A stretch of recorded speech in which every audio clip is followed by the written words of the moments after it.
Alright. Fait que bon retour, don't forget to like and subscribe. Fait que là, on fait le stepper motor. OK?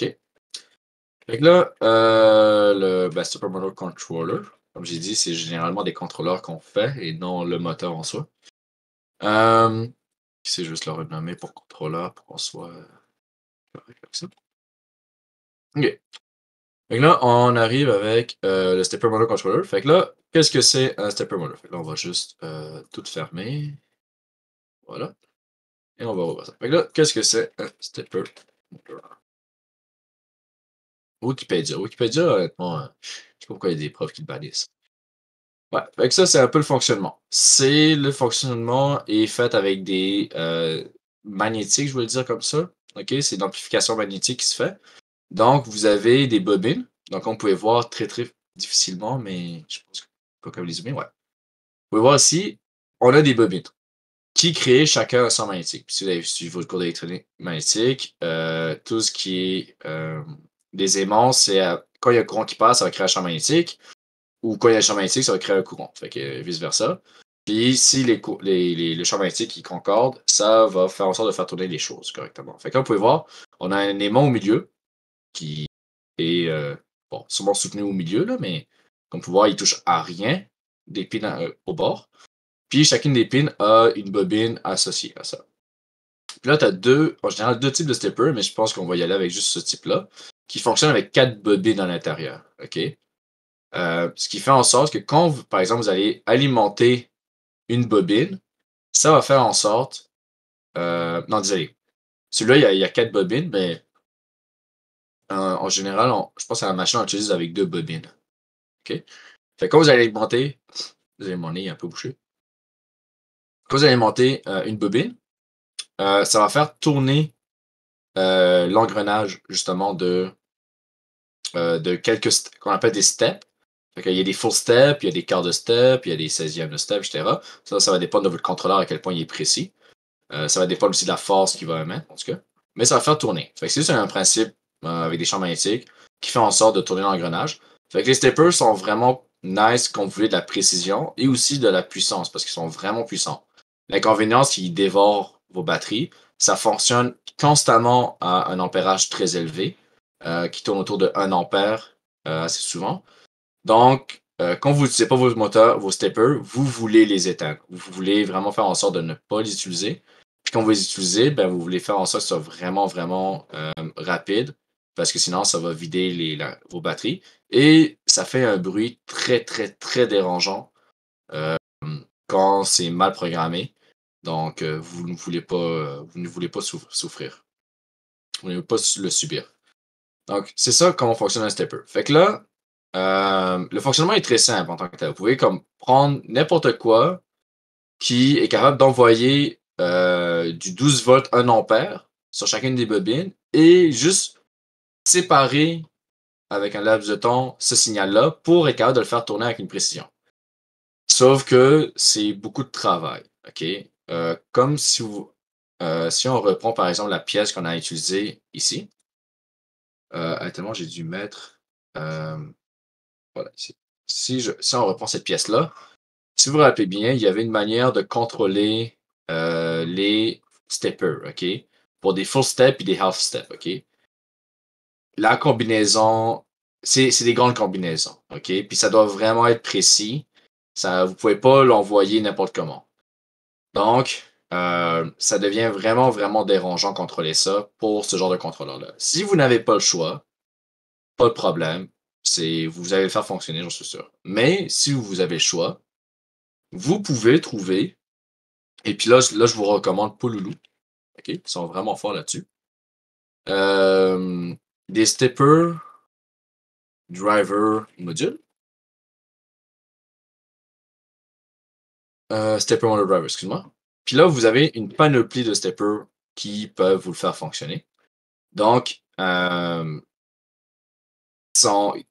pour le vrai, c'est les meilleurs. Ils ont déjà des modules intégrés. Si vous ne voulez pas utiliser leur module intégré, au moins réutiliser la chip qu'ils utilisent à l'intérieur. Fait que par exemple, le MP6500, ici, que vous pouvez réutiliser tout simplement. Et là, ici, il va définir exactement comment que le driver fonctionne. Fait qu'il va expliquer Euh, bon, en fait, ça, c'est la pin. OK? Ça, c'est le driver à l'intérieur du module. Fait que là, il y en a quand même pas mal. OK? Eux, ils ont fait des modules pour le simplifier pour que ça ressemble à, 16 pins au final. Fait que si, par exemple, je prends lui, donc, ils prennent ce module-là,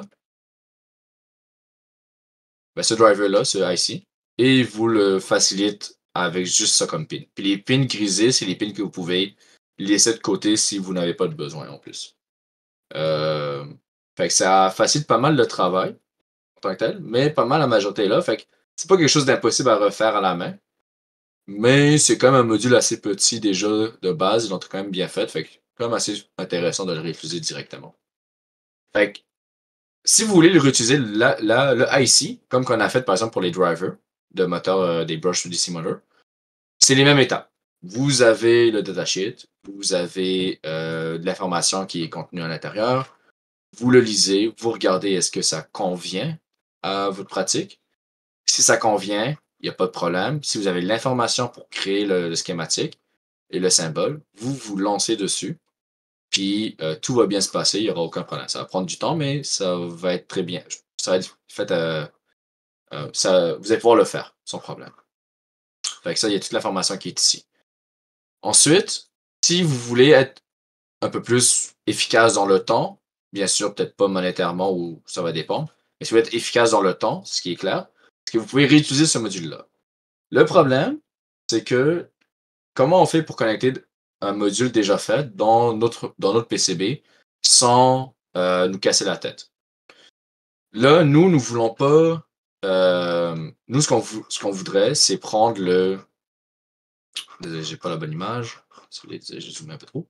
On voudrait prendre cette pièce-là avec les headers, les connecteurs connectés et les plugger directement sur notre PCB. OK? Donc, pour faire ça, on a juste besoin. Là, si je m'en vais dans Stepper Motor, on a juste besoin d'aller dans nos connecteurs et prendre un. Est-ce que je l'ai pas loin?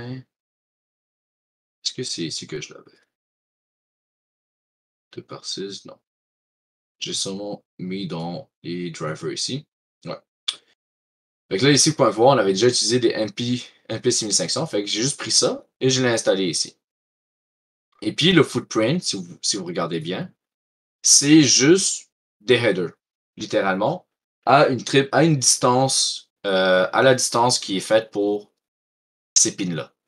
Fait que ça fait en sorte que quand vous commandez cette pièce-là, vous faites juste l'assembler, vous soudez les pins, et après ça, vous pouvez juste directement le plugger sur votre PCB et l'utiliser directement, comme vous pouvez voir dans ce PCB-là, ici. Là, ce que je vous recommande de faire, c'est de ne pas le plugger directement. OK? Si vous le pluguez directement, vous allez devoir le souder directement. Et si vous le soudez directement, vous allez perdre la pièce. Donc, la pièce va être. Vous allez pouvoir le dessouder si ça vous tente, mais c'est un bordel de dessouder. Ce que je vous recommande, comme vous pouvez voir ici, ça, c'est des connecteurs mâles. OK? Mâles, c'est parce qu'il y a la pin qui ressort. Euh, donc, ces connecteurs mâles-là, pour pouvoir le connecter sur le board sans avoir besoin de le souder directement, c'est qu'il faudrait sur le board des connecteurs femelles. Donc, avec des connecteurs femelles, vous allez pouvoir connecter ces connecteurs mâles et avoir la possibilité de pouvoir le rajouter et de le retirer à n'importe quel moment. Et dans quelles circonstances c'est vraiment intéressant? C'est dans la circonstance que, admettons que vous êtes en compétition, puis votre pièce a brûlé. Ou encore pire, vous n'avez pas eu le temps de le tester, puis vous l'avez soudé à l'envers. Ben, ça peut arriver, là, c'est quand même symétrique. Fait que, vous pouvez vous tromper si vous ne faites pas attention. Donc, vous l'avez soudé à l'envers. Ben, vous êtes un peu dans le trouble du fait que le dessouder, c'est le bordel. Mais ce serait peut-être plus facile c'est où vous le dessoudez ou vous refaites un nouveau board. Ben, dans ce cas-ci, si vous mettez des connecteurs femelles sur votre board et vous utilisez les connecteurs mâles qui sont présents ici, ben, vous pouvez tout simplement directement retirer le driver, le module, le remettre à l'endroit s'il fonctionne encore, parce que parfois ils ont assez souvent des systèmes de sécurité, ou tout simplement on prend un nouveau et le placer correctement sur le coup-ci. En moins de 30 secondes, c'est faisable et ça repart directement. Fait que, de cette manière, il y a beaucoup moins de stress et vous faites des économies. Vous pouvez de cette manière-là réutiliser le module d'un PCB à un autre sans problème. Fait que dans la même circonstance, vous avez votre PCB qui a brûlé pour une certaine raison, vous avez un PCB en rechange, vous prenez ce module-là, vous le débranchez, vous le mettez sur l'autre board et vous repartez avec. Fait que c'est quand même très pratique. Ça vous économise pas mal de temps, puis tout le travail de faire les connexions, les placements, tout le kit. Donc c'est quand même intéressant. Pour faire ça, quand vous faites ça, ici, c'est écrit que vous avez les pins, c'est des 0.1 inch male header. Fait que 0.1 inch, c'est 0.254 mm. OK? Donc, ça, cette signification-là, c'est la distance du centre à un centre d'une pin d'un côté. Fait que entre, si on prend une mesure, si je prends ça et que je mesure le centre à une centre, vous voyez, ça c'est 1 inch, ben, 0.1 inch. Ça c'est des milli-inch. Puis que si je vais dans les propriétés, en bas à droite, je m'en vais dans Properties et que je dis que je le veux en millimètres, vous allez voir 2.54 mm. OK? C'est pas 0.254 mm, mais c'est 2.54 mm. Je me suis trompé, désolé. Fait que là, voilà. Fait que ça, c'est les distances qu'il y a entre les deux. OK? Et ensuite, si vous voulez voir la distance entre de haut en bas, là, à ce moment-là, c'est inscrit habituellement quelque part dans l'ordre attaché de personnel à la pièce. Il faut juste le retrouver. Où est-ce qu'il est placé? Je pense que c'est ici. Suspect. Non. Datasheet. C'est lui? Non. C'est dans les specs peut-être? Ou dans les ressources? Application. Peut-être dans les pictures, va vous donner. Ben là, ici, ils vont la distance au complet, mais pas exactement entre les pins. Les specs. Ça se peut dans les ressources. J'ai juste Dimension, Diagram. Ah, voilà. Vous les avez ici. Fait qu'il faut juste chercher un peu, mais on les trouve. Fait que là, vous avez la distance entre les deux, donc qui est de 12.7. Là, la dimension, l'unité qui est utilisée, en général, est en bas à droite. Donc, quand c'est dans ce format-là, vous allez le voir souvent, tout ce qui est sans crochet, c'est en millimètres. Tout ce qui est entre crochets, c'est en impérial. En fait, en milli-inch. Fait que ça, c'est 6 mm, puis ça, c'est 236 milli-inch. OK? Fait que si on reprend ici, donc ça, c'est 12.70 mm d'un côté à un autre. Fait que si on prend la distance entre les deux, fait que comme vous pouvez voir, on peut juste faire clic droit ici, prendre la linear dimension, faire space pour changer de direction. Donc, vous cliquez, faites space pour changer la direction que vous voulez utiliser. Et voilà, si vous pouvez comparer ça. Puis là, ici, vous pouvez choisir que vous voulez en millimètres. Et là, on a 12.70 qui est exactement la valeur ici. Donc, de cette manière-là, vous êtes assuré que vous allez avoir la bonne dimension avant même de commander le board. Puis, vous n'allez pas stresser à dire est-ce que j'ai la bonne dimension, est-ce qu'il va rentrer. Vérifiez votre information. Directement, ils la donnent constamment. Vous n'êtes pas supposé y aller à l'aveuglette. Fait que c'est ça. Donc, pour cette pièce-là, on va tout simplement faire le board. Donc, là, il faut comprendre qu'est-ce que les pins veulent dire. Fait que dans ce cas-ci, les B2, B1, A1, A2, comme vous pouvez voir ici, on a des symboles de sortie ici. Fait que là, on va juste prendre des connecteurs. Donc, des 1 à 4. OK. Fait que ça, n'oubliez pas, c'est pour contrôler un stepper motor. Si vous ne l'aviez pas remarqué. En général, un stepper motor prend 4 pins ou 6 pins. Dans ce cas-ci, ils vont en prendre 4 parce que c'est le type de stepper motor qu'on utilise. Ensuite, on a les I2, on a les I2, I1 et on a les MS1, MS2, step et dir. Pour ce qui est de cela, on sait très bien que ça va être aussi des connexions qui viennent, qui viennent du microcontrôleur. Fait que dans ce cas-ci, on va juste faire des ports. Pourquoi on sait que ça va venir du microcontrôleur? C'est parce qu'ils nous l'ont dit. Je vais l'afficher bientôt. Parfait. Fait ici, on arrive ici. Fait que là, ici, dans le schéma, on a comment utiliser le driver. Fait qu'on a le microcontrôleur. On a la power supply de 2.5 à 5 volts. On a le power supply des moteurs, donc le VM. Donc ici, le contrôleur, on va connecter le I1, I2, et on va connecter aussi le step et le dir avec le microcontrôleur. En sortie, on aura le B1, B2 au stepper, le A1, A2 au stepper. Donc A1, A2 sur la même bobine et B2, B1 sur la même bobine. Donc faire attention. Ici, vous avez besoin d'un condensateur polarisé parce qu'il y a un plus, ou la courbe ici qui indique le moins, un peu, qui indique que c'est un condensateur polarisé, donc de 100 microfarads. Très important d'en avoir un. Sinon, il y aura du bruit, ça va causer des problèmes. Ici, la barre à l'envers, c'est du enable. Fait qu'à l'inverse, c'est une pin. Vous pouvez le lire à l'envers. Donc, l'inverse de enable, c'est disable. Fait que par défaut, si vous envoyez un 1 à cette pin-là, vous allez disable le module. OK? Si vous n'envoyez rien, par défaut, le module va être enable. MS1, MS2 sont grisés aussi, sauf que vous pouvez lire tout ce qu'il y a en dessous. Donc, on va lire rapidement. Donc, le driver require motor supply de 4.5 volts à 35 volts. OK? Fait que ce moteur-là, le motor supply peut accepter de 4.5 à 35 volts. Fait que si vous donnez 2 volts, vous n'allez pas avoir un stepper qui va tourner. Donc, si je prends par exemple un autre modèle, par exemple, je pense que ce modèle-là, on va prendre ce modèle-là. Si vous allez ici, lui, il fonctionne de 8 à 35 volts. Donc, si vous donnez 4.5 volts, il ne fonctionnera pas. Donc, si dans vos contraintes électroniques ou mécaniques, vous utilisez des steppers qui demandent, vous avez une batterie commune qui est du 6 volts et vous voulez conserver, vous ne voulez pas rajouter plusieurs types de batteries, donc des 12 volts, des batteries 12 volts, des batteries 6 volts, etc., ben, vous pouvez juste utiliser ce driver-là qui va accepter du 6 volts. Donc, tout votre système peut fonctionner avec une batterie 6 volts. Ensuite, vous pouvez lire par rapport à ça. Fait que là, il explique un peu le Power Connection.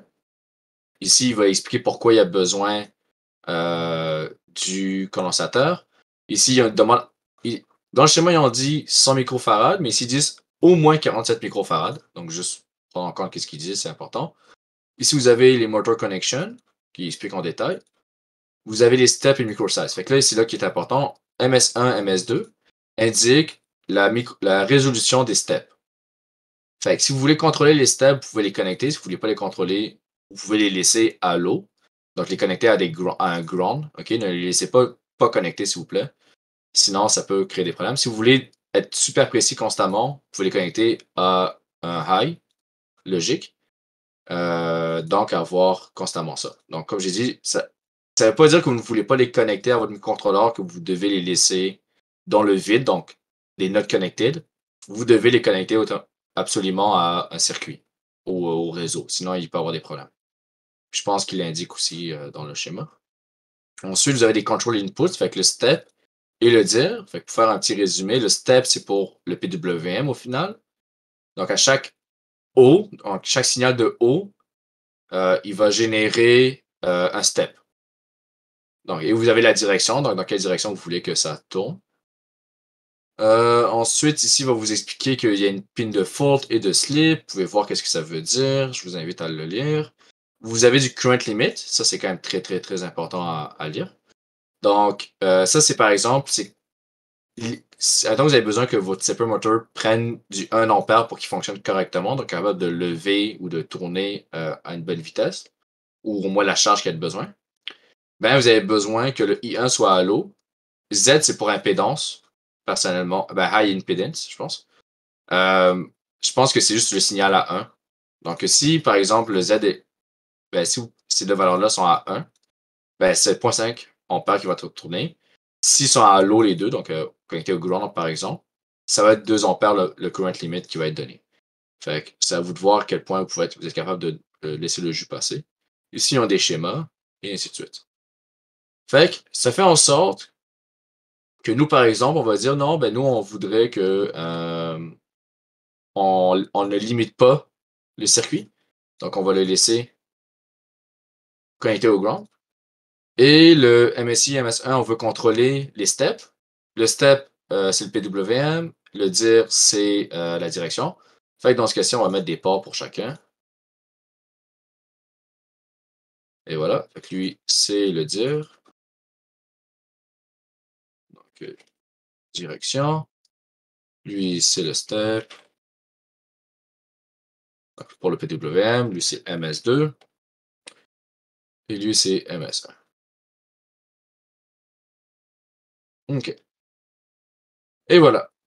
Là, lui, comme vous pouvez remarquer, il y a un driver A. OK, donc ça veut dire qu'il y a une deuxième composante. Donc, en ce moment-là, on va aller chercher dans notre librairie. C'était dans driver qu'on avait mis. C'était le MP500, fait qu'on va mettre ici. Et on va le changer pour la. Désolé, c'est un peu plus haut. On va le unlock. B, le relock. Et voilà, fait qu'on tombe à ça. Fait que là, je sais que c'est un piège. OK? C'est pour savoir si le document, vous le suiviez. C'est une joke. Mais je sais qu'ici, ils ont marqué que c'est grisé. C'est pour ça que je vous recommande toujours de le lire, honnêtement. Parce que je vous parlais que le stepper, si vous ne le fermez pas, il va continuer à consommer du courant. S'il continue à consommer du courant puis qu'il ne tourne pas, il va générer beaucoup de bruit et consommer beaucoup de courant. Fait que même si que le enable, ils ont dit, ben le disable, ils ont dit qu'on n'a pas besoin de connecter rien, ce qui est vrai, vous allez quand même vouloir le contrôler. OK? Vous allez quand même vouloir avoir quelque chose de connecté. Fait que vous allez vouloir mettre un port en lien avec ça pour connecter le tout ici. Fait que ici, ça va être, comme je l'ai dit, c'est un backslash enable pour avoir le truc à l'envers. Le slip, si je me rappelle bien, vous n'avez pas besoin nécessairement de le connecter. Fait qu'on va juste le mettre à un ground. Et le fault, c'est identique, pas besoin de le connecter, on va le mettre à un ground. OK. Là, c'est ce que je me rappelle. Qu'est-ce qu'il y a? On va regarder pour être sûr. Ici. Bon, ici, le fault dans un dernier truc, on a mis à ça, puis c'est 5 volts. Ça, c'est sûrement à cause que dans le document, on a dit, c'est sûrement écrit que euh, il faut qu'il soit alimenté pour que ça fonctionne correctement. Fait que là, je suis allé avec la mémoire, mais ce n'était pas une bonne idée. Fait que lisez vraiment les documents parce que sinon vous allez vous faire avoir. Fait qu'on va juste mettre ici ne pas connecter, finalement. Ouais. Et le slip, à ce qui paraît, il faut juste lui envoyer un circuit logique fait avec un VCC. Dans ce cas-ci, un 5 volts peut faire l'affaire, à ce qui paraît. Donc, on va le mettre à 5 volts. Quand on parle de circuit logique high-low, en général, le circuit peut être c'est entre 3.3 volts à 5 volts pour un high. C'est en général ce qu'un microcontrôleur est capable de sortir de ses pins. Et low, c'est du zéro, constamment. Fait que c'est pas mal ça. Fait que là, voici le stepper qui est fait. Là, c'est une petite parenthèse. Ah oui, excusez-moi, totalement oublié. On a le V-moteur. Fait que lui, comme on a dit, le V-moteur prend 4.5 à 35 volts. Fait que dépendant c'est quoi votre alimentation, on peut dire que lui sera du. Si le moteur sera à 12 volts, on peut dire qu'on va connecter avec une batterie de 12 volts, donc on peut se le permettre. Pour ce qui est du ground, merci de le rappel, on va les mettre connectés à un ground. Et voilà. Fait que là, le circuit est complété. Pour ce qui est de ces pins-là spécifiquement, là, c'est parce que je le sais. Ici, si vous regardez bien, c'est écrit Digital Current Control. OK? Sauf que si vous retournez un peu en arrière, vous avez POT CC au lieu de Digital CC. Puis ça, c'est Potentiometer Current Control. Fait que ça fait en sorte que si on reprend la différence entre les deux circuits, c'est que le microcontrôleur doit contrôler I1 et I2, et l'autre, le I1 et I2, n'a pas besoin de contrôler, il va être contrôlé à l'aide d'un potentiomètre. Et si vous regardez bien le schéma des deux trucs, en bas à gauche, il n'y a rien. Ici, en bas à gauche, il y a un mini potentiomètre. Il est vraiment petit, il est très fragile. Donc, ne tournez pas ça à l'infini, mais vous pouvez le contrôler à partir de là. Donc, si vous voulez pas vous contrôler ou si vous avez malheureusement besoin d'économiser des pins sur votre microcontrôleur, ou vous trouvez ça plus facile, vous pouvez acheter le Potentiometer Current Control et faire en sorte de dire que finalement, ces pins-là, on ne va pas les connecter. Donc, euh, ici, si on reprend l'exemple qu'on avait, ici, les I1 et I2, on les avait connectés à un ground aussi. Fait que ça fait en sorte que, quand je peux dire ça, je vais revenir ici. Fait qu'ici, c'est connecté à un ground. Donc, ici, peu importe le stepper que vous allez prendre, c'est celui-là. Donc ici. À droite, vu que c'est un ground, son connecté à ground, ben, ça a 2 ampères maximum. À droite, vu que son connecté à ground, mais son connecté à un potentiomètre en réalité, c'est pas, il y a pas de, c'est un control input ici. Non, c'est pas celui-là. C'est plus bas ici. Voilà, exactement. C'est cette formule-là qui va dire c'est quoi le current limit qui va en sortir. OK? Fait que vous mettez, il y a une belle vidéo qui explique comment regarder. Je vous invite à la regarder. Fait que ça fait en sorte qu'il y en a un, si vous les mettez à ground, vous pouvez quand même contrôler le current limit, puis l'autre, il sera juste toujours à 2 ampères.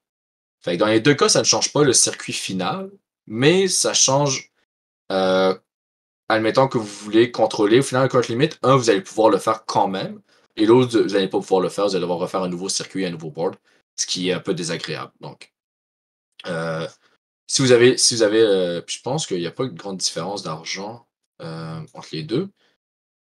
Ouais, en fait, il n'y a aucune différence monétaire. Fait que, personnellement, moi, je vous recommande d'aller avec celui-là. Plus de contrôle. Un peu plus chiant, on va dire à 7, parce que vous allez devoir comme vraiment vous connecter avec un multimètre, puis voir comment ça, comme c'est quoi le VRF, puis etc. Mais vous avez plus de contrôle, puis vous pouvez vous adapter. Tandis que lui à droite, vous allez devoir connecter des pins de plus, puis assez souvent, on essaie de limiter le nombre de pins qu'on veut connecter, parce que c'est des ressources précieuses dans nos affaires. C'est pas mal ça. Fait que ça, c'est les trois composantes, on va dire, primaires. Au final, c'est les trois moteurs qu'on voudrait faire. Fait que pas mal dans tous les défis que j'ai vus, si vous êtes capable de faire ces trois moteurs-là, si vous avez des circuits pour ces trois moteurs-là, vous êtes totalement correct.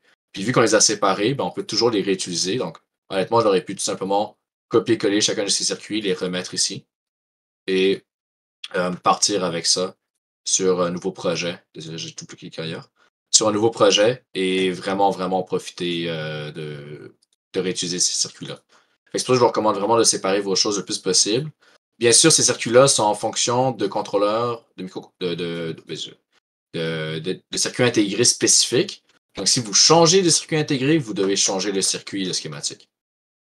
Si vous voulez changer le circuit intégré. Ça peut arriver à certains moments où vous avez besoin de le faire, mais en général, si vous faites attention, vous pouvez quand même faire en sorte de réutiliser les mêmes choses à chaque fois.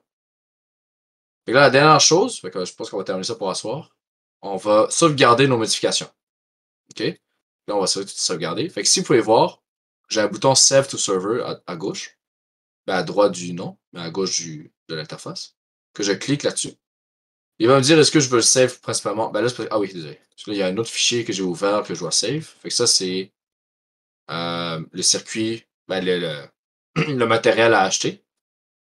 Ça, je m'en fous. Ça, c'est l'autre projet. Fait que maintenant que tout est sauvegardé correctement dans mon projet, je peux save to server. Et il va me faire un récapitulatif de ce qui a été modifié. Fait que là, j'ai Not in version control, ça veut dire que c'est la première fois que ce fichier-là va être créé et déposé dans le truc à distance. Fait que le truc modifié, c'est qu'on a modifié quelque chose, ben, le projet au final. Fait que ça, c'est correct, c'est normal. Le reste est là. Vous pouvez décider de ne pas mettre ces fichiers-là maintenant parce que vous trouvez qu'ils ne sont pas complets. Mais moi, je vous recommande de toujours déposer des choses. Au moins, vous avez des choses sauvegardées quelque part si vous les perdez.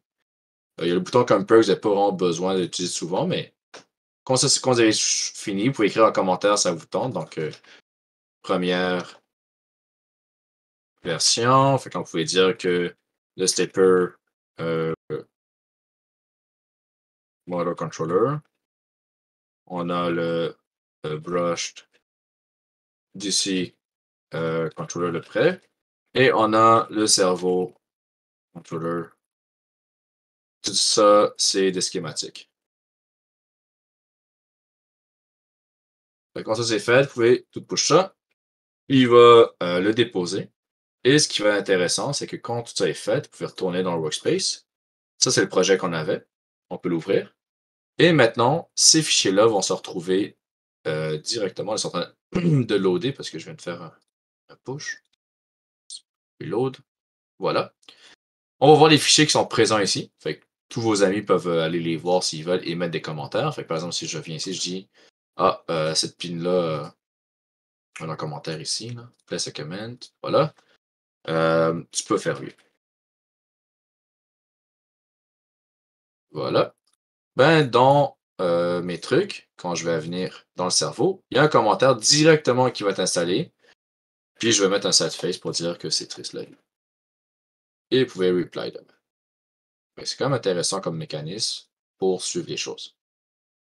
Et voilà. Fait que là, tout est fait. Puis le monde peut cloner le projet sur leur Atium et partir de là pour justement continuer le projet et vous aider pour compléter le PCB.